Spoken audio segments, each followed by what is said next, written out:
একদম যেভাবে টোকেন মেনে যেভাবে লাইন আপ করে তাদেরকে ঢুকতে দেওয়া হয়, 1 থেকে 10 নম্বর টোকেন যাদের রয়েছে তাদেরকে উপরে যেতে দেওয়া হচ্ছে এবং এক একজনের এক একটি সমস্যা রয়েছে, সমস্যাগুলি ফাইলবন্দি রয়েছে, পরিচয়পত্র সমস্যা এভাবেই কিন্তু ফাইলের মধ্যে নিয়ে তারা এসেছেন এবং এই যে টোকেন এভাবেই কিন্তু টোকেন এখানে নথিভুক্ত করতে হচ্ছে, তাদের অভিযোগের কথা তারা নথিভুক্ত করেছেন এবং তারপর সেই অনুযায়ী কিন্তু একটা সিরিয়াল নাম্বার দিয়ে তাদেরকে নিয়ে যাওয়া হচ্ছে মুখ্যমন্ত্রীর কাছে।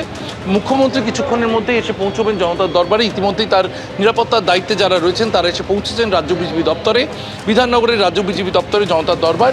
এবং তার পাশাপাশি যে ছবিটা দেখাবো, বিভিন্ন মহল থেকে মানুষ এসেছেন। বরুণ বিশ্বাস, আমরা জানি ঠিক 14 বছর আগে 5ই জুলাই বরুণ বিশ্বাস তিনি খুন হয়েছিলেন, তার পরিবারের সদস্যরা তারা আজকে এসেছেন এবং তারা তাদের অভিযোগ মুখ্যমন্ত্রীর কাছে নিয়ে এসেছেন। বরুণ বিশ্বাস আগামীকাল আবার 5ই জুলাই, ঠিক কী অভিযোগ নিয়ে এসেছেন মুখ্যমন্ত্রী শুভেন্দু অধিকারী? আপনি প্রথমে যে কথাটা বলেন আগামীকাল 5ই জুলাই, আমরা সত্যি কথা বলার মতন জায়গায় নেই। আমাদের এই মানবিক মুখ্যমন্ত্রীর কাছে আমাদের একটাই দাবি, বরুণের যে হত্যাকাণ্ডের সত্যিকারের যে মৃত্যু রহস্য, যে তদন্তর নামে প্রহসন হয়েছে, তদন্ত কিছুই হয়নি।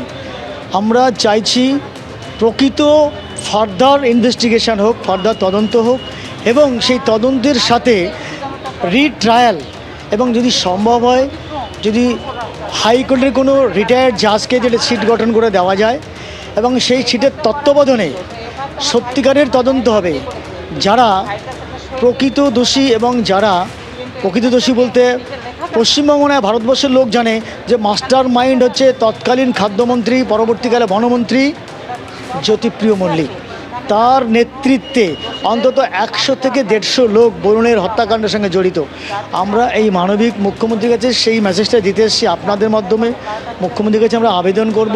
কারণ এই মুখ্যমন্ত্রী সাধারণকে কথা বলার সুযোগ দিয়েছে, ফলে সাধারণ মানুষের প্রত্যাশা অনেকটা বেড়ে গেছে। স্বাভাবিকভাবে বরুণ বিশ্বাসের পরিবারের কিন্তু তার দরবারে সেই বিষয়টাই তুলে ধরতে এসেছেন বরুণ বিশ্বাসের পরিবারের সদস্যরা।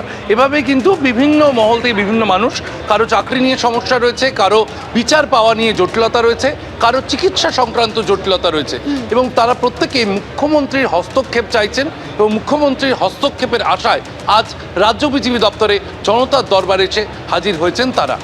এবিপি আনন্দ, এগিয়ে থাকে, এগিয়ে রাখে।